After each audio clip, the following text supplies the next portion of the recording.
Hey, you are here hopefully for knitting, and I am Rachel, and this is Yarn Equals Joy, episode 26. I am all the usual things, Rachel Book Girl on Instagram, my dog is going crazy, Sally go, and Rachel on Ravelry. And today is June 13th of the longest year ever. 2021 or 2020 was the longest year ever. So it's been a while. I don't think I've podcasted since March. The end of school got super busy, and then as soon as school's out, I'm sort of trying to get my life back together for all the things that I've neglected. As teachers out there know, you kind of leave all the doctor's appointments and the house cleaning and all that stuff to the summer, because you know that's when you're going to have time, and I'm super grateful for that time.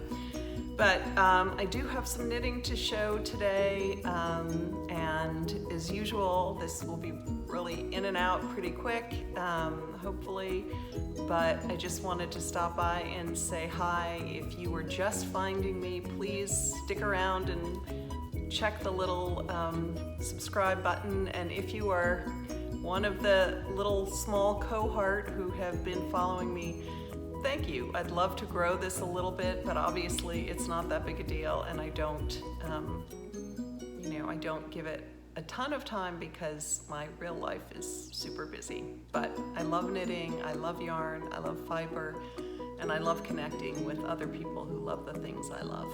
Okay, so if you have been here, you've known that this year I've sort of gotten obsessed with baby blankets. It's that time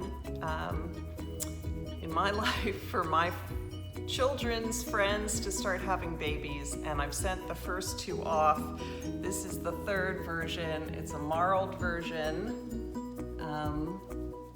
It actually is, there was a kit I had for a fade that was kind of a pastel-y rainbow, and I marled it with an off-white, and I love the way it came out. The edges I do with a little picot bind off to give it a little frilliness, and then why I call it my belly button baby blanket is because I leave this sort of stem for a baby to twist or hold on to. So that is my third belly button baby blanket, and I really, really like the way it came out. It's super soft and squishy, and I love these, so I don't think this is my last.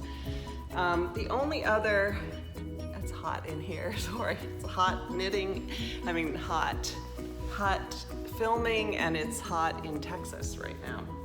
So my only other finished object is this hat that's called the Thistle hat, and it has this really interesting, kind of unusual, I don't think it looks great on me. I will put it on, probably not going to be for me, but it's very sort of different and sophisticated looking.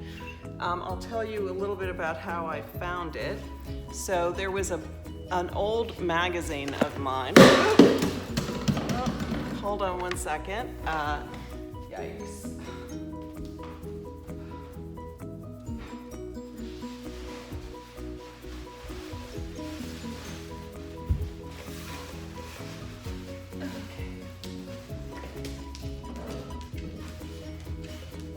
Okay, that was a little bit of water flying. Sorry about that. So the magazine is Quick Knits by Classic Elite Yarns. I've had it forever. I don't know exactly when it came out. It actually has amazing patterns in it. This one, I'll try to block anything, is called the Thistle hat. When I looked it up on Ravelry, it seemed that these patterns were by a very well-known knitwear designer, Carrie Bostic Hogue. I wasn't quite sure, but it looked like if you wanted to buy this pattern, you would actually need to download the whole magazine. So I'm going to take just a little second and show you that there actually are really gorgeous patterns in here. So it wouldn't be the worst thing to own. This is called the Aspen Capelet. It's really kind of stunning.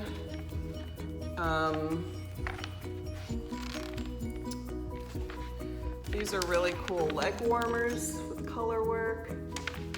And I'll show you one more pattern.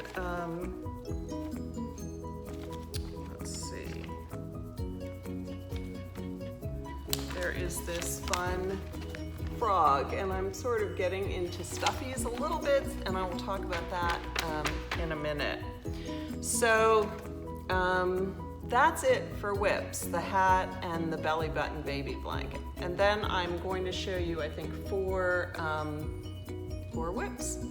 So the first whip is the newest cast on, and I heard about it on the Ollie and Bella podcast. If you have not found her, which I'm sure if you found me, you found her, it's really great. And this is a Pearl Soho pattern. They have a gazillion free patterns. It's a simple hat.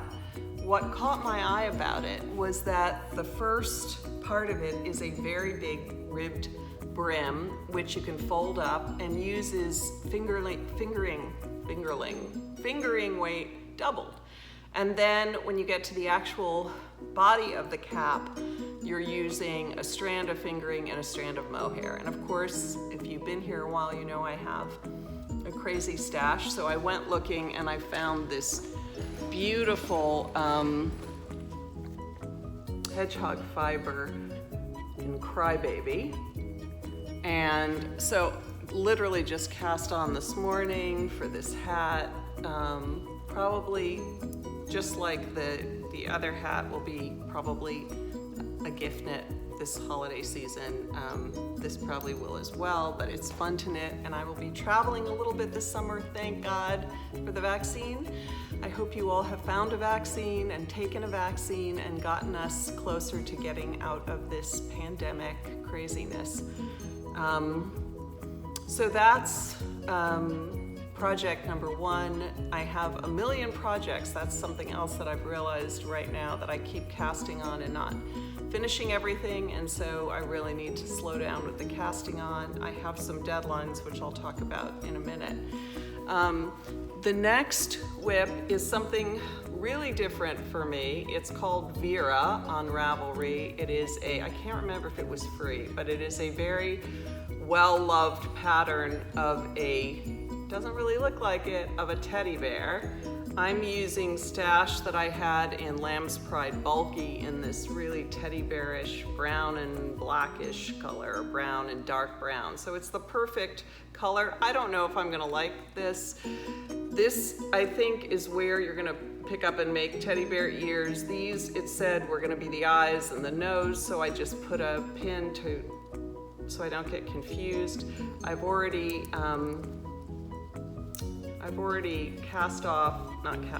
but put the arms on waist yarn, and I'm now, just working down the body. It is all in one piece, which is good because I didn't really want to do a ton of seaming, but it's a lot of shaping, and every line something else is going on, and yeah, I'm not sure I'm loving it, but I love the idea of being able to make stuffed animals for friends and kids and eventually grandchildren. So, I'm hanging in there, and I'm gonna try to give it my best shot.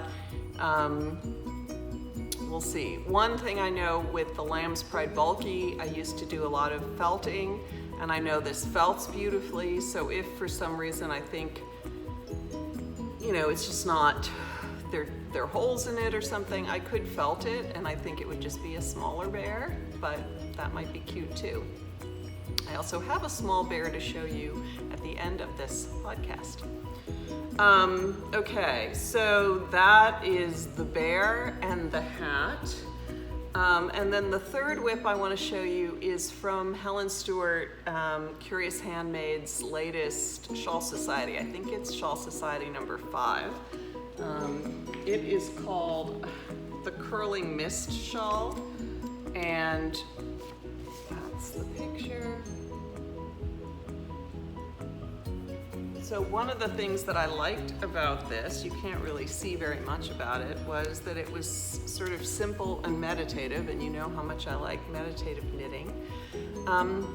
I realized I found my dress for my son's wedding, and it is sort of muted greens with some pinks and purples. It's very floral and sort of looks like a garden party. And I thought if it got chilly, it would be nice if I had a shawl. So I am making that in this really pretty, it's called Violet. It's Plymouth Yakima. I don't know, the color is getting super blown out. But if you can see, there are these sections of, it's not really showing up super well, but there are these sections of their little tiny cables, like really little mini cables, and then these sections of garter, and then another section of mini cables, and just so forth and so on. So, you know, it's not where you can just like keep knitting and not looking at what you're doing, but it is really easy and slow, and I think will be, sorry for all this light, I really tried to film in a different place, and I'm downstairs using a different lighting setup, and yeah, I know it's not awesome. So I'm hoping that, you know, I'll get that finished in time for the July wedding, and that, you know, it will look fine with the dress and all of that. And then my last knitted whip that I'm showing, hardly my last one that's on the needles, is what everybody is showing, the half and half wrap Pearl Soho again, and also Caddy Jack's Made Famous. Mine is two colors that I like, but you know, it's probably not the most me colors. I'm not sure. I think a lot of people were doing combos that I thought I would do, and I just wanted to do something that looked different. Okay, I got kicked off, even though I was trying to do this in one take. I got kicked off by a phone call, so here we go. So it is yellow and turquoise, and I think, you know, it will be great. It's certainly either color, you know, is sort of fun. I don't know, they don't look great in this lighting on me, but basically, you know, I wear things around like that a lot, and this linen quill yarn makes a really gorgeous snuggly fabric, and I think it'll be the perfect travel, like blankety shawl to have with you for airplanes and things like that now that we're traveling again. So that is it with what I was going to show of the knitting.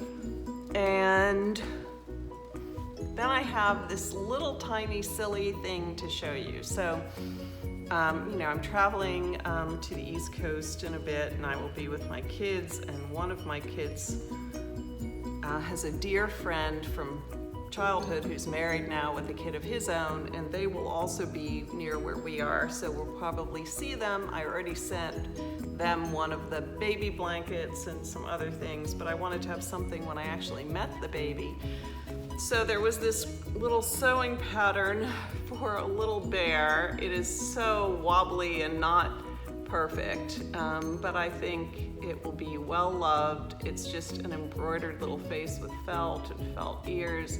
Again, it's just totally imperfect, but one of a kind, and hopefully a baby won't care.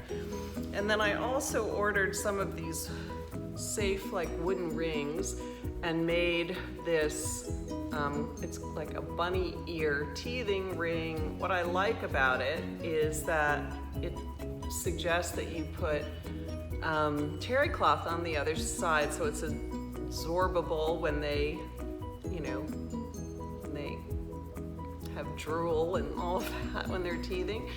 But also it's just tied on here, so you can take it off, wash it, dry it, and then put it back on the ring and use it again, so it can be really sanitary.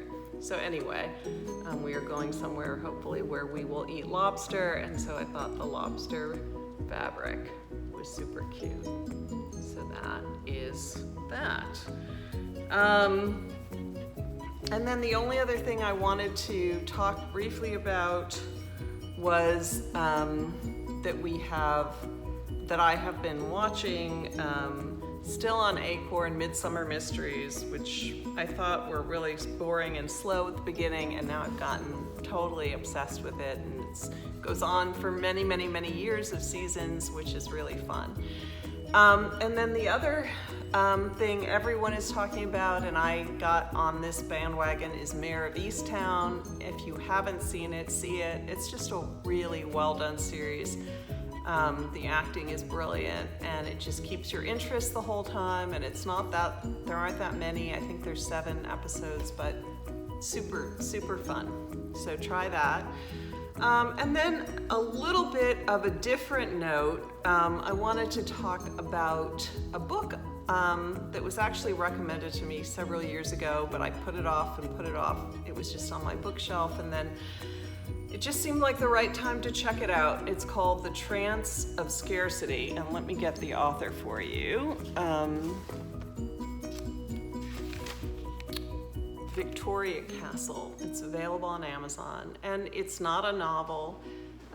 It's really a book about sort of how we see the world and how we think about things, and I know that I am someone who is a worrier and who is sort of genetically programmed to be afraid of what might happen or whatever, and this really does a great job of sort of walking you through how to look at things differently and to approach the world in a different way. And I thought it was very well written and easy to understand, good examples, and it really addresses an issue that is, I think, common to many, many, many humans, and that is we are always having a running monologue in our head of comments and observations, and sometimes those things skew how we feel and how we interact in the world and make things seem real that are not real at all, but are just our sort of judgment or observation of something through a lens that is imperfect. So anyway, if that's something that sounds at all interesting to you, look it out. Look it out. Oh my gosh. It's called The Trance of Scarcity. And again, Victoria Castle is the author. So that's it. I'm going to go and try to bump these 2 videos together. I am so not good at all of this tech stuff, but I will do my best, and I will try to see you back here before it's been too long, and hopefully I will have the wedding shawl finished. Maybe I'll have the teddy bear finished before the baby shower in August. I don't know. But I hope that your summer is so much better than last summer. I know that last summer was super hard for many of us, me included, and I hope that this summer finds you reconnecting with loved ones and reconnecting with the world and exploring and finding and learning and growing, because I felt like a lot of that was on hold. So be well, be creative, and go find some yarny joy. Bye.